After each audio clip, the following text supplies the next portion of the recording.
kelionę po lietuvišką mitologiją. Ir šitą mūsų projektą iš dalies finansuoja Lietuvos kultūros taryba. Mitai tai mūsų prosenelių sukurtos legendos, padavimai, sakmės apie įvairius gamtos reiškinius. Gero širdies ta mūsų ponia naktis buvo, bet tokia nekantri. O kaip ji bus kantri, juk troško turėti vaikelį.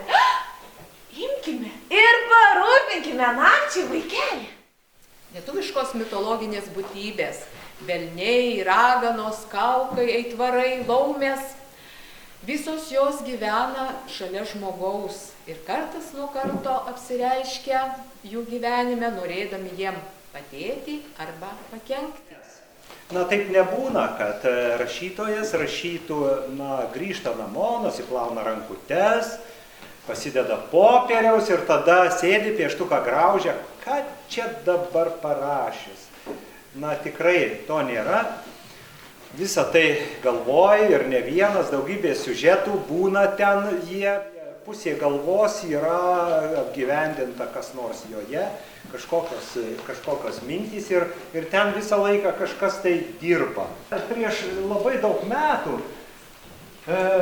pamenu, vaikai mano dabar suaugę, buvo maži, buvom prie jūros ir ten, žinot, atostogaudami žmonės neturėdami ką veikti, vakarais eina, sako, pažiūrėti, kaip nusileidžia saulė. O tai kaip ta saulė nusileidžia, kas man gali sakyti, kaip ten yra? Žemės ūkas. Teisingai, tai va, žemė pasisuko, vakaras atėjo, saulė lygtai pradingo, visiems nusileido, apsigrėžėm jau eit namo, čia juodkrantėje. Ir žiūriu, ant kopos sėdi du maži, vienas mažas, kitas dar mažesnis ir aš pagalvoju, kad ten keliukas ir telytė. Sėdi ir žiūri į jūrą. Nejau aš patikrinu, ar tikrai jiedu ten buvo, bet jie įsikraustė man į galvą. Ir taip vis sukrebždėdavo ir vėl keletas metų ir gal po 8 ar 10 metų atsisėdau, parašiau, yra tokia pasaka, apysaka, tai miestelis vaikams.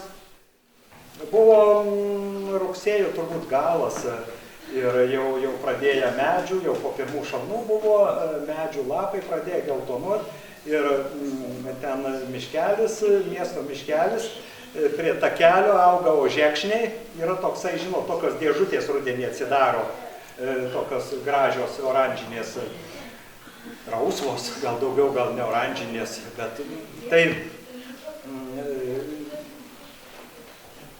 stovi priešais mane tie moksleiviai, mes šnekamės, už jų nugaros tas raudonais lapais su tom dėžutėm gražus didžiulis toks krūmas.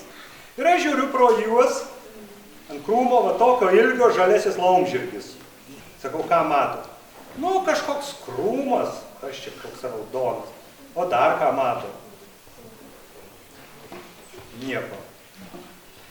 Gal 10 minučių šnekėjomės ir vis dar, ir jie spoksojo ir galiausiai, kada prie jas parodžiau, tada įsitraukė savo mobiliuosius, ten pradėjo fotografuoti tą laumžirgį ir taip toliau. Aš čia nesistebiu, nieko čia nepaprasto. Tiesiog žmogus atprato, atbuko, jis nemoka matyti. Pradėjau nuo 6 klasės važinėti į Kauną, man netaip toli buvo, zoologijos muziejuje buvo toksai Leonas Jezerskas, kur suvažiuodavo iš visos Lietuvos ketvirtadieniais, kas kada galėdavo, ten nebuvo privaloma, nebuvo jokių lankomumų ar dar ko nors, jaunųjų ornitologų mokykla. Ornitologas tas, kurie paukščius tyria. Atvažiuodavom su savo stebėjimais, su namų darbais, gaudavom virtinę žiedų, žiedavimui paukščių, visi turėjom slankmačius, kiaušinių matavimas, o į medį įsilipus ir kabant ant šakos išmatuoti iš inkilo 15 zylės kiaušinių, kurie yra tokio dydžio. Oho, sliuoginėti į medžius, į kranklio lizdą 34 metrai, į pušies viršūnę, ne kiekvienas įsikarė, vėl tai buvo jau mums lyg praba tokia, kad buvau aprašyta lizdas, tai ne šiaip, tai ne sportinis kažkoks. Vieni vyresni, kiti jaunesni, vieni kitus ten pamoko, kur buvo, ką atrado, vieni kitiem pasakoja, dalinasi. Pavyzdžiui, ir tokį mes jau buvom studentai, tai jau lyg ir tie dičkiai, bet irgi atvažiuodavom, buvo, atsimenu, tada taip žiūrim, tie mažesnieji atvažiuoja, tarp jų toksai Arturiukas buvo, vienas iš Jonavos atvažiuodavo, paskui po kiek metų, po daug, aišku, susitinku, Vilniaus meras Artūras Zuokas, labas Arturiukai, kaip tavo paukščiai, kaip... Tas toks paruošiamasis, sakyčiau, darbas ateičiai gyvenimui. Paklausit, gerai mokykla, o kuo ji baigėsi?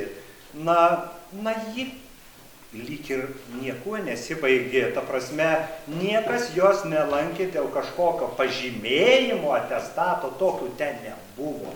Visi, žinot, man atrodo, mokykla turėtų taip pat galėtų būti be pažymių, be nieko. Tiesiog, jeigu tau neįdomu, tai tu ir išeisi toksai, kaip atėjęs į 1. klasę. O jeigu tau įdomu, tai tu išeisi į universitetą. Kažko reikia labai norėti. Ir labai tikėti tuo, ko tu nori, ko tu trokšti, ir to siekti. Nesiblaškant, nes, pasaulis yra didelis.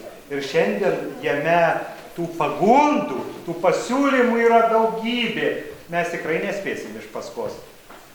O vis tiek kiekvienas jūs jaučiat, kas jums labiausiai patinka, kas ten širdelėje arčiausiai. Manau, kad reikėtų, aš dariau taip ir žinot, dabar pagal mano plaukų spalvą suprantat, kad jau kažko tikrai nekeisiu. Manau, kad esu labai laimingas žmogus, nes ką galvojau, visą laiką tą dariau ir galų gale palieku dar kažkiek ir knygų, kurios gali mums labai praversti.